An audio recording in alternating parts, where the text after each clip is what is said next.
remember the life jackets? Two old school friends decide a fishing trip to Mexico would be a great way to repair their rocky relationships with their dads. Getting all this, Dad? Beautiful. I hadn't seen my dad in quite a while. I didn't have the kind of father-son relationship typically at that point in your life that you have. What promises to be the ultimate male bonding holiday soon turns into a nightmare. What did you do? Mayday, mayday, mayday. As they are forced to ditch their plane in the middle of the sea.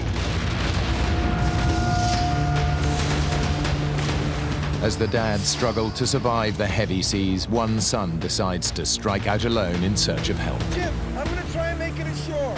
On my own. I just remember feeling almost in awe at his bravery. But behind this courageous act lies a deeply personal mission. My dad never saw me as being a strong person, and I was going to show him that I could do this.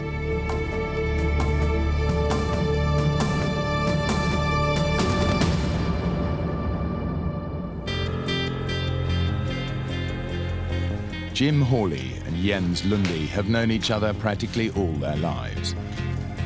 He's more like, almost like a brother, you know, somebody I could never get rid of if I wanted to. You know, we'll always be friends. Hey, do you remember the life jackets? Yeah, I got him. You worry about flying the plane. We've always been really close friends. Here they come. The friends have asked their fathers to join them for a weekend of fishing in Mexico. They hope that the trip will prove a turning point in their relationships. I hadn't seen Jens probably in 3 or 4 years. We kind of drifted apart. When I called my dad, I don't know that he put as much thought into, I'll get to hang out with my kid. Hi, Dad. And really just have that dad-kid friend relationship that I was looking for.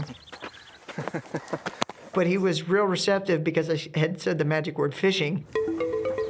Jim gets off to a good start with his dad. So I finally get to see the aviator in action. One of my first thoughts was how impressed I was with Jim at his meticulous checking of the aircraft. That's why I had no idea that it took so much work to get such a small plane off the ground. Well, once you're in... That wasn't the Jim that I knew as kind of a helter-skelter, do it quick, do it now kind of a person. Better to be safe than sorry, right? Yeah. But for Jens, getting to know his dad again is proving tough. Can I take the rod? No. Okay. Leave that now. I'm gonna take this up, okay? All right, here we go. All right. Is it gonna fit? Yeah, that'll fit, okay. You sure it's gonna fit through there? Easy does it. All right, I need the life preservers now, Dad, okay? Life preserver. It wasn't a real organized trip. The life jackets that I purchased were cheap inshore life jackets. They were $4 a piece, and I thought, well, I'll bring these back if we don't use them. We really didn't have much as far as in the way of emergency preparedness. Jim continues to impress his dad with his aviation skills. Real smooth takeoff, Jim. Couldn't ask for a finer day, gentlemen. The fun things that I saw out of the trip was to be able to go with Jim and have him be able to fly the plane down there, and that he was showing that part of his success in life. But I was very happy with that, and I thought this will be an opportunity for us to spend some time together and talk about things maybe we haven't talked about before. I love flying, and I love the freedom that it gives. I also love the responsibility, and some would call it risk. Jim has been flying for 3 years and has clocked up over 200 hours in the air. From Arizona, it's a 3.5-hour hop to the small Mexican port of Loreto on the Baja California coast. To the south, the sparkling waters of the Sea of Cortez teem with marine life. There are tuna, marlin, and yellowtail. But it's also home to 150 different types of shark and a highly unpredictable giant Humboldt squid. Getting all this, Dad? Yeah. It's beautiful. Yeah, this flight was smooth. We could see the water was beautiful, and the sun was up. and clear skies.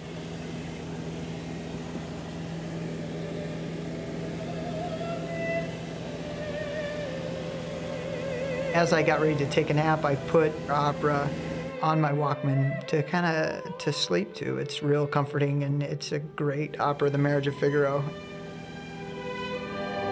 3 hours later, the plane is 30 minutes from touchdown, directly over the Sea of Cortez.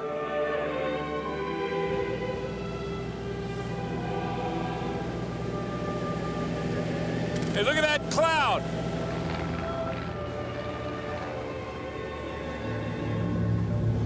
Loretta Tower, Mooney, November 201, Juliet Mike. I'm about 30 miles out. I see a lot of weather building in front of me. Can you give me an idea of the weather at the airport? I had kind of a premonition that something was going to go on with this, something was going to happen. I was beginning to get pretty concerned. I couldn't raise anyone. Okay, guys, I'm gonna take us through this. We'll make better time.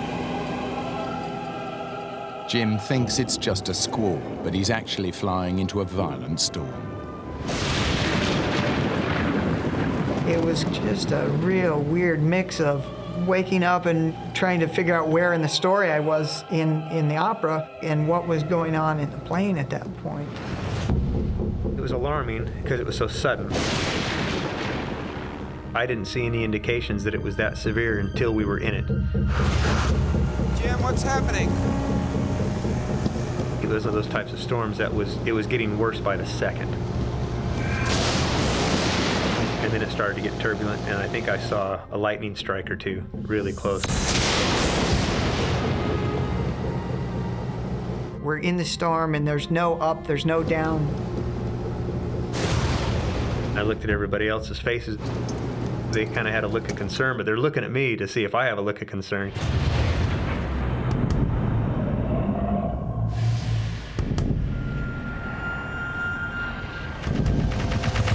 I'm gonna take us up. Good, good! I'd like to have my stomach back!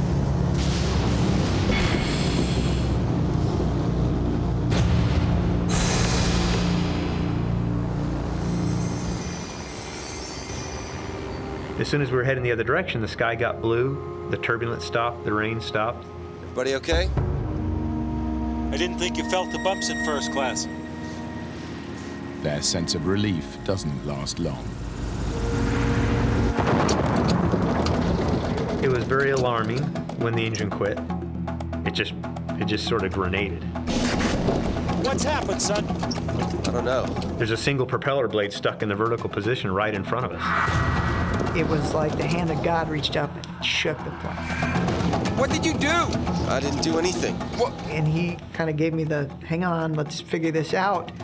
Can you get it started? And there was kind of silence in the plane for a few minutes. I can't.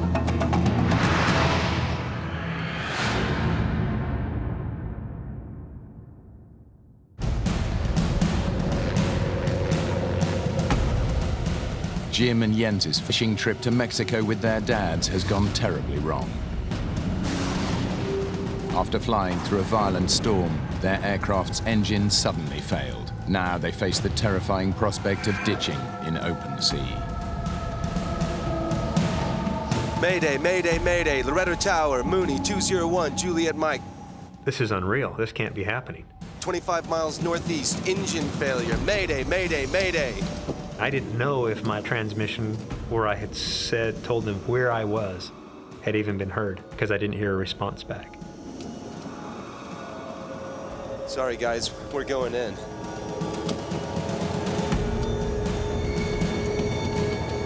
I could see part of the Baja shoreline. I could see, the other direction, nothing but ocean. And I just thought, well, we really don't have any place to go. Okay, guys, I'm taking us back into the storm. The headwind will slow us down. Jim's plan to slow the plane down will help reduce their impact with the water, but it's a risky strategy. If the airspeed drops too far, the plane will simply drop out of the sky.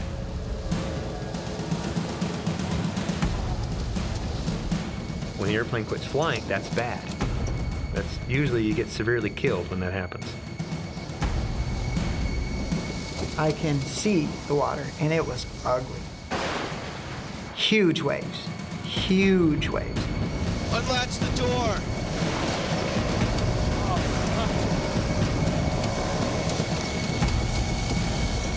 Brace yourselves. I was ready. I had the headrest in my hands. If that was the last thing I ever saw, I wanted to see what happened to me. Are we going to be knocked unconscious and die, or is it just going to be, boom and lights out?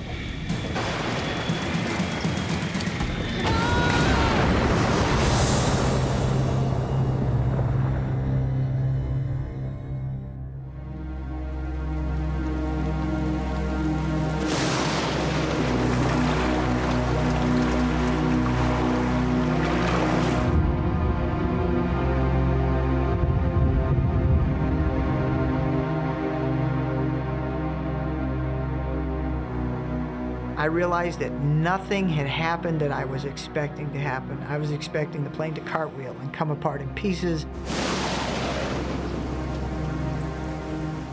We're alive. A plane was not meant to float. It was gonna sink. I was getting out of the plane. I opened the handle and kicked the door open. And I just undid my seatbelt and jumped out. Decided to better get the hell out of the aircraft. Jim was still in the pilot seat, and I was reaching in going, come on, come on, come on, come on, get out, get out, get out. It was so stormy. I mean, the wind was blowing so hard, the waves were so big and crashing, and it seemed like the sea was going to swallow anything, including us. The airplane began to sit lower and lower into the water within just a few moments. The men have no choice. They grab hold of anything that will keep them afloat and jump into the terrifying seas.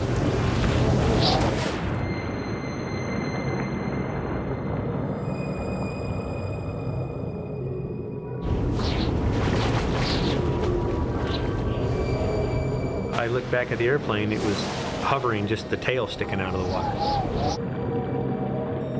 The navigation lights on the plane were still on, and you could see it as it sank and got farther and farther away, and you kept seeing this strobe. You're there with 3 people, but you felt really alone. For just a soft moment, I thought, my God, how did those people feel when the Titanic went down? You're looking at it, and it's just our little aircraft, but it was the only thing we had.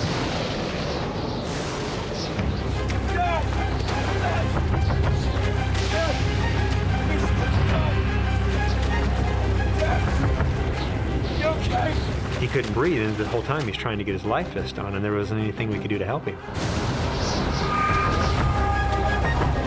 The life jackets that I purchased were approximately for children aged 12 to 15, 100 pounds.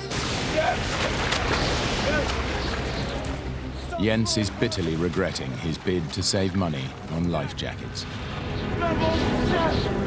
Jim and I were fine in the smaller life jackets, but our dads were not. Jim's dad, 58-year-old John, is the one who's struggling most. I was able to get my shoulders through the straps of the little life jacket, and it kind of ended up being on my back like a backpack. They may have survived the ditching, but their fight for life is only just beginning. The Sea of Cortez is over 90,000 square miles of open water, with barely any boat traffic. And it's constantly patrolled by dangerous predators like sharks and giant squid. But right now, the men face a more immediate danger. The storm was terrible. The wind was blowing. Lightning, tons of lightning. And John was really scared of the lightning. The lightning looked like telephone poles, and they would hit the water, and I was thinking, how close does that have to get to us to be a danger to us. Each bolt carries up to 100 million volts, and the salt in the water actually helps to conduct the electricity. If a bolt strikes the water even several feet away from the men, the shock could still kill them. Okay. Jim is getting increasingly anxious about his father. My dad had now become very quiet. He was just sort of staring straight ahead, almost like he's in a daze. It's an hour since they ditched, and their situation is becoming desperate.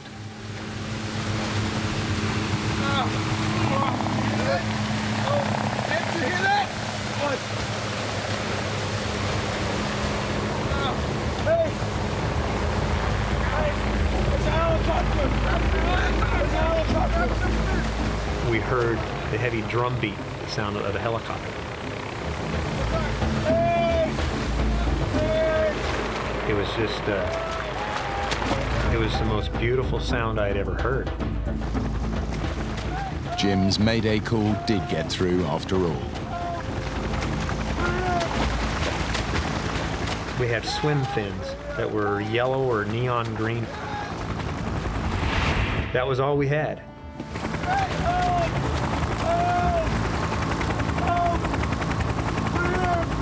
And then the noise got quieter and quieter and quieter.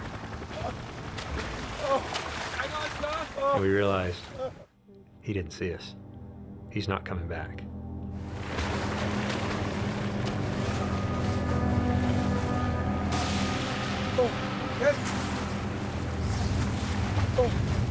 How much investment does it take to have some flare guns?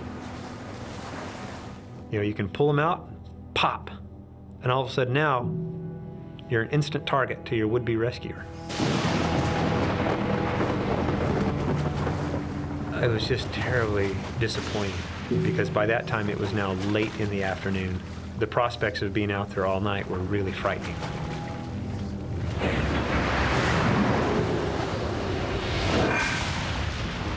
John is losing his fight to keep his head out of the water.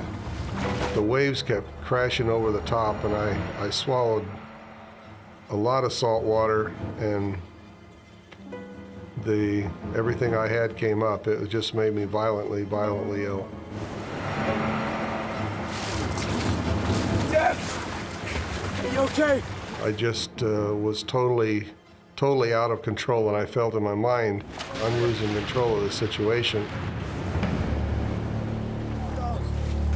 As Jim was trying to comfort me, I was trying to assure him to get that guilt off of his mind, because I think he was guilty, felt guilty because we were in the water, he felt guilty because I was sick, he felt guilty because he thought maybe I wasn't going to survive or I wasn't going to make it.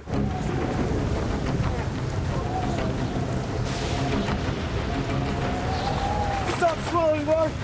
It was frightening. It was very frightening. I didn't want to watch my dad die, especially didn't want to watch him die just because of, you know, drowning or asphyxiation right there in front of us, and there's nothing we could do about it. Dad, please hold on! John's vomiting is rapidly dehydrating him. If it doesn't stop, it could prove fatal.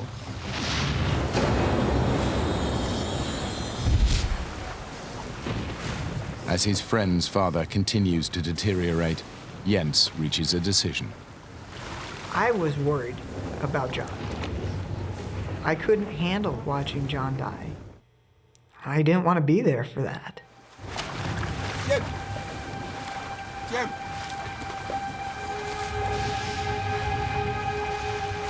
Jens and Jim separated from us for some reason. We need to get help for your dad! I don't think anyone's coming! I'm gonna try and make it ashore! My plan at that point was to leave Jim with my dad to care for my dad in case something happened. Okay, let's do it! No, Jim! On my own! And I said, "Come on, that's. Are you gonna swim you gonna swim alone? You're just gonna leave us and swim alone?" That doesn't make sense! We should swim together! I had already made up my mind at that point that I was leaving. Jim, I need you to stay here. I need you to look after your dad. He's sick, Jim. He might not make it. And if he goes, I need you to take care of my dad. I don't want him to be on his own. Look, I need to go get help. I need to go now. Okay. Jens was so insistent, and his logic seemed sound. We'll all make it out of this, I promise. My concern at that point was that my dad would recognize that I was leaving before I was far enough away. Okay. I don't want my dad coming after me. You stay here until I'm out of sight, and then go back and tell him. I said, I'll see you later on tonight or tomorrow, and you know, you just keep swimming in that direction, and I'll do the same. And if they find me before they find you, I'll know where you're at, and vice versa. We'll all make it out of this alive. I could see him, and then I couldn't see him because of the waves, and then I could see him, and I couldn't see him. They were one wave farther away, and then 2 waves farther away, and 3, and it just kept going until 300 yards away, you couldn't see him anymore. Jens has only a vague idea in which direction the land lies. If he gets it wrong, he could end up swimming further out to sea. He finally disappeared from my sight. It was kind of a lonely feeling at that point because I was by myself then too. I think I would have been so frightened to swim by myself. I just remember feeling almost in awe at his bravery.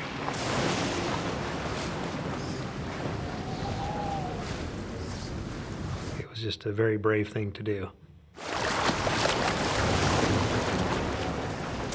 Jim knows it may be the last time he sees his friend. Now he has to break the news to Jens's father. Where's Jens? He's going for help. Why'd you let him go by himself? You shouldn't have let him go by himself. That's my son.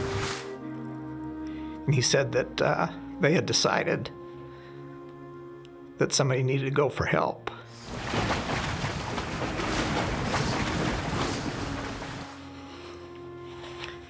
And since Jens is probably the strongest swimmer of all of us, he took the swim fins that Jim had on.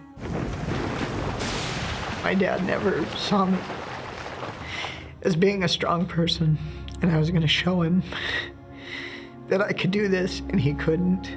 It was that.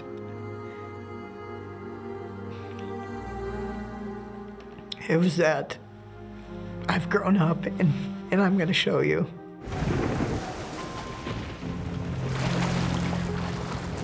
Jens is swimming in the right direction, but what he doesn't realize is that land is 10 miles away. An almost impossible swim through such heavy seas. Even if he makes it, a treacherous reef blocks his route to shore. The men have now been in the water for 8 hours.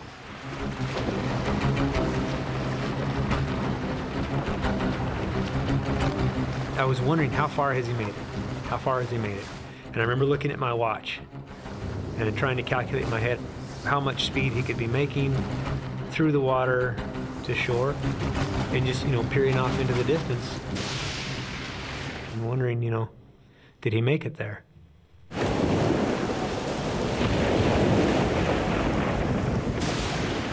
Jens is making slow progress.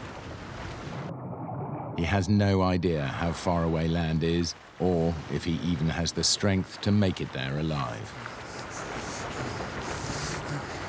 I was just done.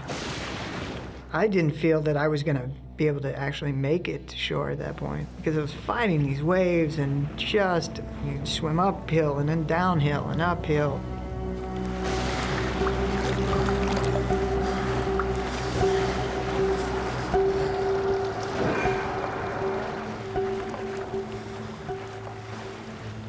Jim's dad is now exhausted and seriously dehydrated. His condition is deteriorating by the hour. I felt very helpless because there's nothing I could do. I couldn't pick him up, I couldn't hold him, I couldn't drag him off in any direction to safety. There's a feeling of extreme helplessness.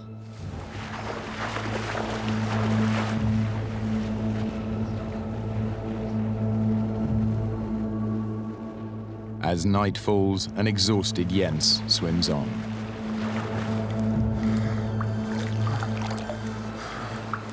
the storm cleared up, and I could see stars. As I was swimming, I thought about what if John didn't make it.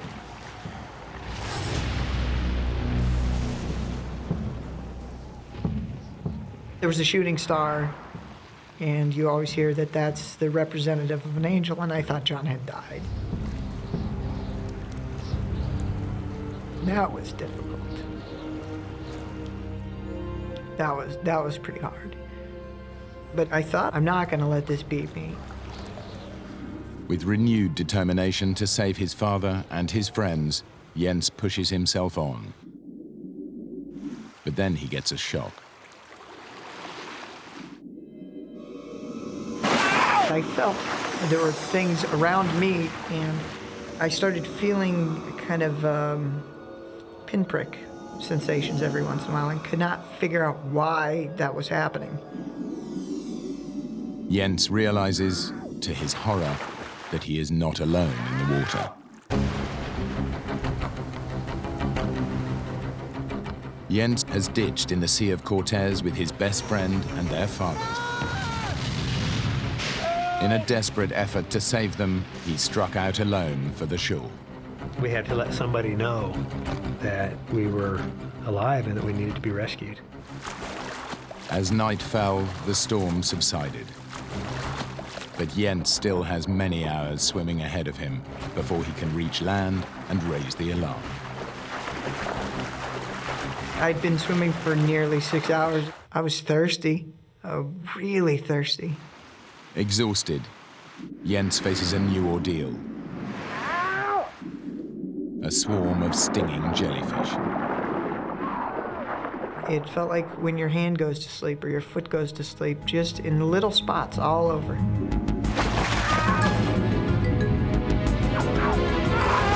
And they were getting in my shorts, which is not a place you really want jellyfish. The barrage of stings push Jens's already exhausted body to the verge of total collapse.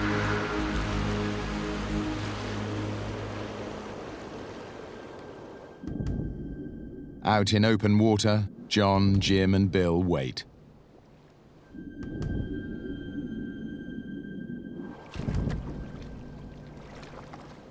The men have no idea what lurks beneath them. We didn't talk about what dangers in the water. We were in the water, there was no way to get out of it, so if I began worrying about it or talking about it or creating a situation in my mind, I thought, well, that's not going to be good.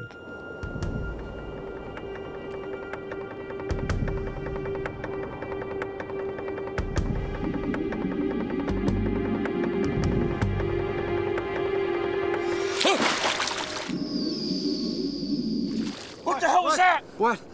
I felt something. It felt warm. It brushed against my legs. I knew for sure there was something else in the water with us then. Are you okay? I don't know. It brought back also to the reality that, hey, maybe something is stalking us. Jim knows these waters are full of dangerous predators. One of the most feared is the giant Humboldt squid. The squid are very aggressive, and they're very large, and they're very capable of killing a person. They are very easily provoked into a frenzy. And if you're in the water during that time, it could be very dangerous. Mexican fishermen call the jumbo squid Diablos Rojos, red devils. They can grow up to 7 feet long and weigh more than 100 pounds. The squid's powerful tentacles pull the prey into its mouth, where it tears it to shreds with its razor-sharp beak.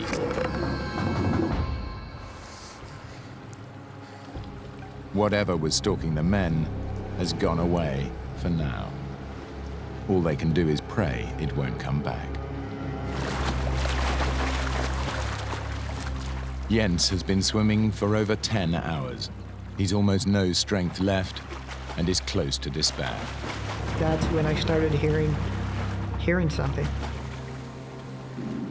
And couldn't really figure out at first what it was that I was hearing.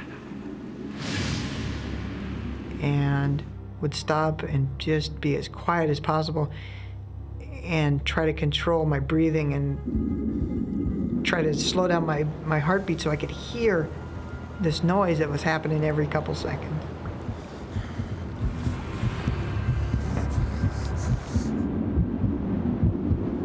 And finally came to the realization that I was hearing waves breaking on something.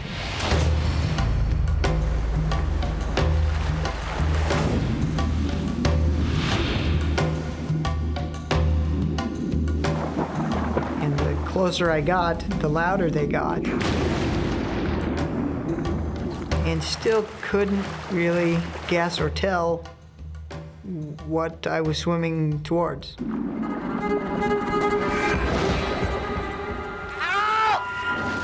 I smashed my knee on something solid. It cut me right where my knee hit the rock. And then the rock is covered in sea urchins. And they went right through the swim fins, right into the bottoms of my feet. So now I'm kind of bleeding from my knee, bleeding from my feet, standing up on this rock. And that's the first solid piece of ground that I had stood on in over 12 hours. Jens realizes that after 2 hours swimming towards the crashing waves, he's still nowhere near dry land. Then started realizing that if I was on one rock, what I was hearing the waves breaking up was more rocks. And that I was headed right into a washing machine full of sharp rocks. Jens has reached the dangerous reef. A whirlpool of surf and treacherous rocks bars his way to shore. He has just one option. I knew that I had to swim back the way that I came. It was heart-wrenching to know that I had to push off of this solid piece of ground and swim back out into the ocean. In the open sea, John has stopped vomiting. Ironically, it's Jim, the youngest and fittest of all of them, who is now in the most danger. He is feeling the first effects of hypothermia. Here I am, I'm 24 hours without sleep. It's 3 o'clock in the morning. I'm very tired. I'm very thirsty. I've gone a long time without sleep, a long time without anything to drink or eat. Dad, are you cold? No, I'm okay. Bill? No, I don't think so. Are you all right? I can't stop shivering. You'll be fine.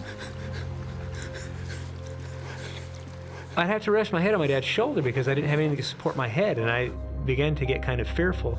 I'm so sorry, Dad. I got us in such a mess. It's not your fault, Jim. We landed the plane, and we're alive. I had way too much to live for, you know? All I wanted was to make sure I got back to my beautiful wife and my child. I could hear my wife's voice of encouragement. Just hang in there. You can get through this. I'm fighting off the cold. I'm fighting off the chills by using more energy to keep myself warm. And I remember thinking, how long can I keep that up? How long until the body finally just gives out? And will I be aware of that happening, or will I just sort of, all of a sudden, you know, there's a light and there's Grandma and Elvis and, you know. It's now over 12 hours since their plane was forced to ditch in the sea, and all 3 men are beginning to lose hope. They don't know if they can make it till daylight. Their only glimmer of hope is Jens making it to shore, but they have no idea if he is still alive.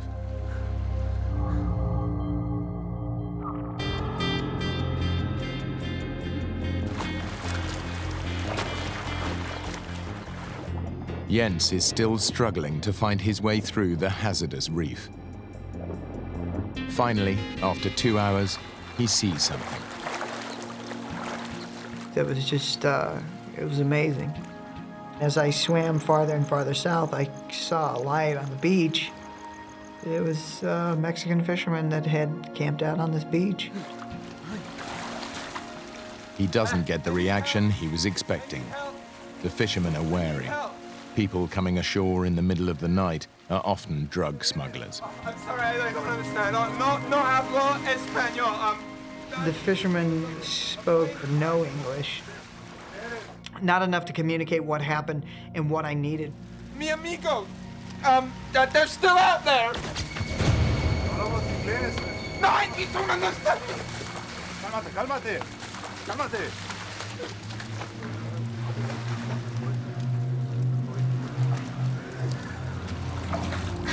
And when I finally realized that we weren't going anywhere, I was just done. And just started crying.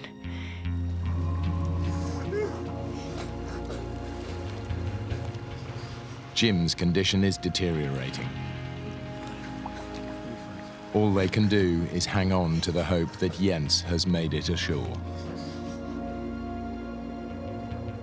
Jens has made it, but any hope of rescue is still a long way off.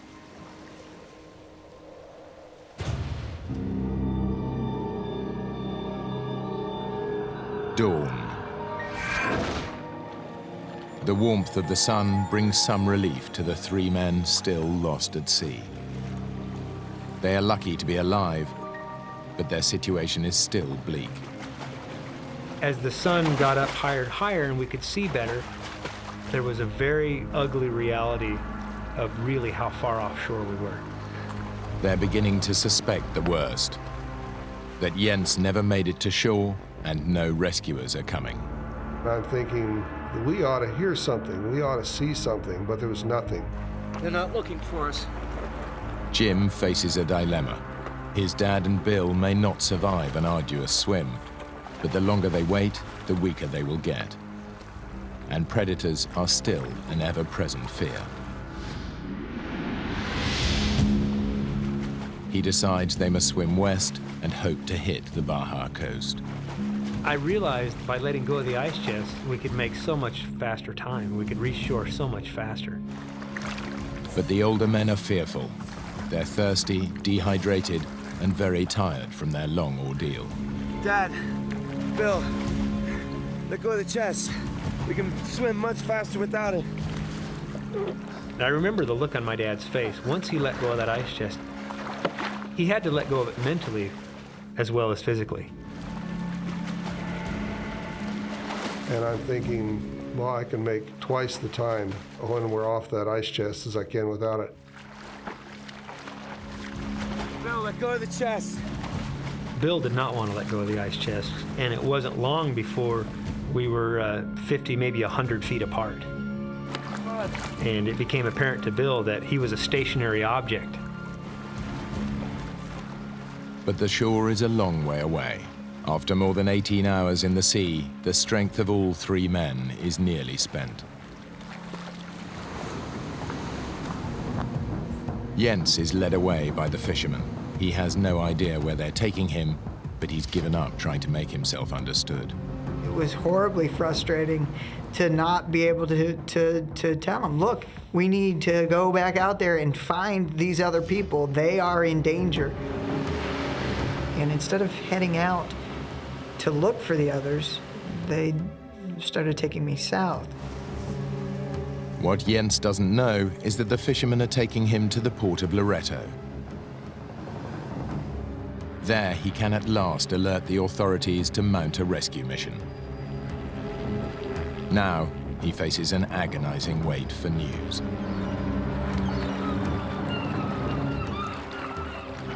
There was a curious bunch of seagulls. They would come out and kind of hover over us and then fly back to shore. I think they were monitoring our progress or seeing if one of us was going to die so they could get an easy meal. But I remember one of the seagulls came so close to me, I actually swung at it with my hand. The 3 men have been swimming for hours, and now Jim worries that his dad is pushing himself too hard. I remember my dad behaving odd. My dad wanted to get to shore, die trying. He was focused like a laser beam on getting to shore. I gave up in my mind that they were looking for us. I didn't believe they were looking for us. I felt like we had to get to shore.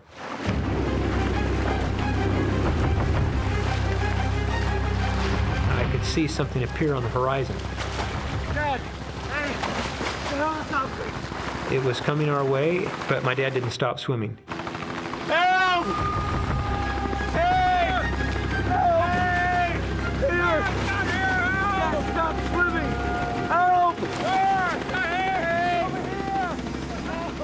Help! We were all waving and screaming and hollering and everything in the water. It circled around us. We're here! Help! And then as soon as it circled around us, it headed off back from the direction which it came.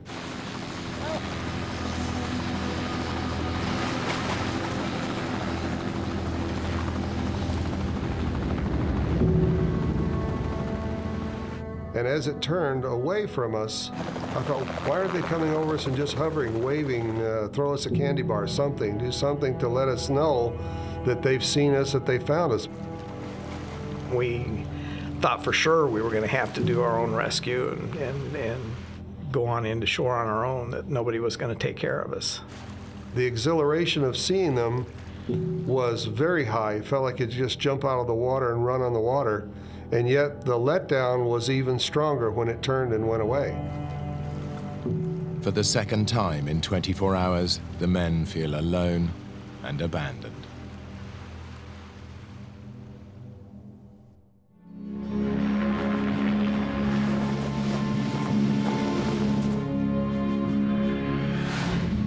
While Jens waits for news, he has to make the toughest call of his life, to Jim's wife. And he doesn't even know if Jim is dead or alive. She answered the phone, and I gave her, "Hey, Cheryl, how you doing?" Hey, Cheryl, how you doing? She said, I'm fine." This might not shock you, but things didn't quite turn out the way we planned. And she said, "What do you mean?" And I said, "Well..." We had to ditch the plane in the ocean. And she said, "Where's Jim?"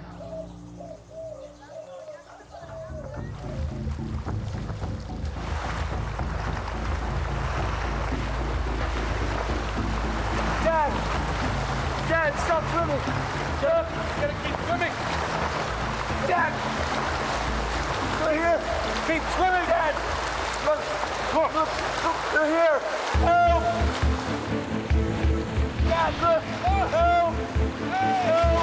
They're here! The Mexican Navy, alerted by the helicopter search crew, are on their way.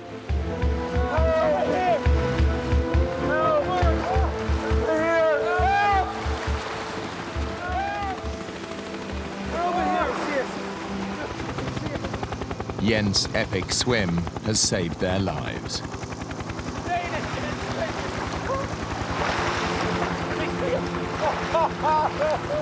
We could see on the deck of the boat a large party of sailors.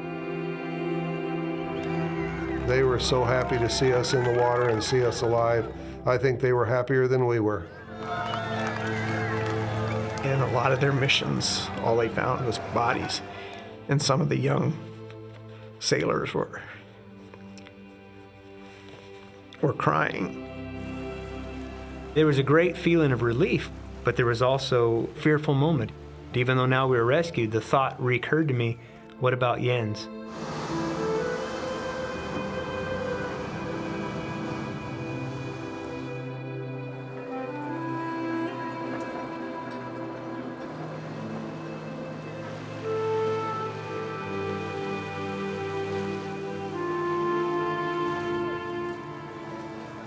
There was this crowd mulling around at the dock. And all these people that were there waiting just started clapping. And they all were kind of looking at me, looking in my face. It was kind of guy. Up until that point, I didn't realize that I was that guy. I could see Jensen walking towards us. There was my buddy. It was a great moment. It was so great to see him in person, and it's like, thank God, thank you, you know, that you allowed him to survive. And Jim was the first one off the boat. And he hugged me. I thought you were dead. There was a huge sense of relief for the both of us to see each other again. Yes.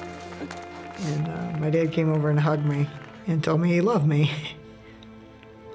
And that's the first time my dad had said that in years. At that point, I really felt that he did. I felt that he was proud of me. And I still think of him as a hero.